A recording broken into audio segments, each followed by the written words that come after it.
السلام علیکم فرینڈس، آج ایک اور زبردست کہانی کے ساتھ حاضر ہوا ہوں۔ امید کہ کہانی پسند آئے گی۔ بھارت میں حیدرآباد دکن سے 7 میل دور کولکند نامی ایک شہر ہے، جہاں ایک کسان اپنے کھیتوں میں بیج بو رہا تھا۔ صبح کا وقت تھا۔ علاقے کے نواب سیر کرتا ہوا وہاں سے گزرا۔ کسان کو محنت سے کام کرتے ہوئے دیکھ کر نواب نے سوچا کہ کسان سے اس کی خیریت دریافت کرنی چاہیے۔ وہ گھوڑے سے اترا اور کھیت کے کنارے پہنچ کر کسان سے پوچھا، کیوں بھائی، کھیتی باڑی میں تم اس قدر محنت کرتے ہو، کتنا کچھ کما لیتے ہو، کچھ فائدہ بھی ہوتا ہے یا نہیں؟ کسان نے سر اٹھایا اور نواب سے کہا، فائدہ کیا جناب، فصل کٹنے کے بعد اس کے 4 حصے کر لیتا ہوں۔ نواب نے پھر پوچھا، اچھا تو ان 4 حصوں کو خرچ کیسے کرتے ہو؟ کسان نے جواب دیا، ایک حصہ تو حکومت کے ٹیکس میں چلا جاتا ہے، دوسرا حصہ قرض چکانے میں ختم ہو جاتا ہے، تیسرا حصہ ادھار دیتا ہوں اور باقی چوتھا حصہ یوں ہی لوٹا دیتا ہوں۔ نواب کو کسان کی یہ عجیب و غریب باتیں سن کر تعجب ہوا۔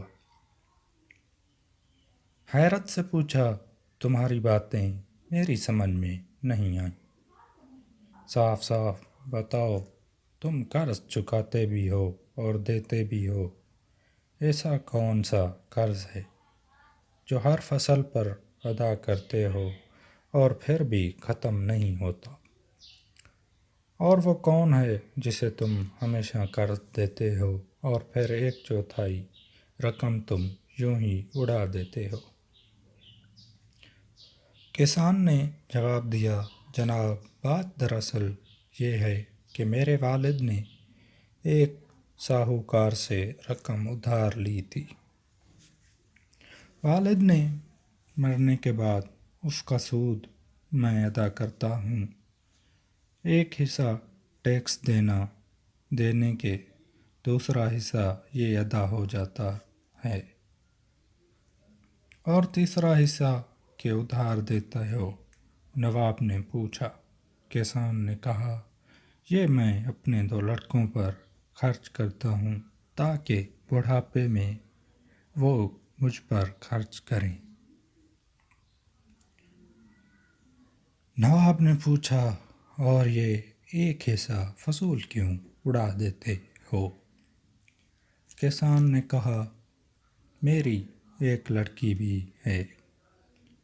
آپ کو پتہ ہے کہ آج کل جہیز کے بنا شادی نہیں ہوتی، اور جہیز ایک فضول رسم ہے، چوتھا حصہ اس کے جہیز کے لیے رکھتا ہوں۔ میری نظر میں یہ رقم لٹانا ہی ہوا۔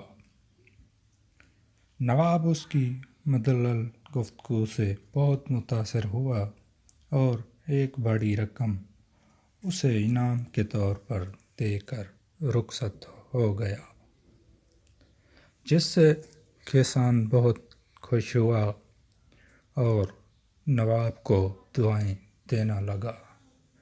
کاش کہ آج کے دور میں بھی ایسے نواب زندہ ہوتے۔